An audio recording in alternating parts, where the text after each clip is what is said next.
அடுத்த மாசம் சென்னைக்கு அமித்ஷா வராரு. அதுவும் 3வது முறையா. என்ன மேட்டர்னு தெரியுமா? மத்திய உள்துறை அமைச்சர் அமித்ஷா ஜூலை 8ஆம் தேதி மறுபடியும் நம்ம தமிழ்நாட்டுக்கு வர்றதா தகவல் வந்திருக்கு. போன தடவை ஏப்ரல்ல வந்தப்ப எடப்பாடி பழனிசாமியை சந்திச்சு கூட்டணி உறுதிப்படுத்தினாரு. இந்த மாசம் மதுரைக்கு வந்து தென் மாவட்ட நிர்வாகிகளோட பேசிட்டு போனாரு. இப்போ 3வது தடவையா வர்றதுக்கு பின்னால பெரிய திட்டம் இருக்காம். சும்மா இல்லாம இந்த தடவை தொகுதி வாரியா ஆய்வு செய்ய போறாராம். அதோட கூட்டணி கட்சி தலைவர்களையும் தனித்தனியா சந்திச்சு பேச போறாராம்.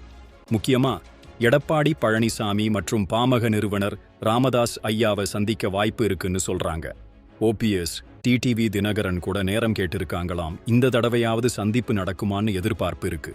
அடுத்த வருஷம் சட்டமன்ற தேர்தல் வரப்போகுது. செப்டம்பருக்குள்ள கூட்டணி முழுமையடையும்னு எல்முருகன் ஏற்கனவே சொல்லியிருக்காரு. அமித்ஷாவோட இந்த தொடர் வருகை தமிழ்நாட்டுல பாஜக ஆட்சி அமைக்க தீவிரமா இருக்காங்கங்கிறத காட்டுது. இந்த விசிட்ல என்னென்ன நடக்க போகுதுன்னு பொறுத்திருந்து பார்ப்போம். உங்க கருத்து என்ன? கமெண்ட்ல சொல்லுங்க.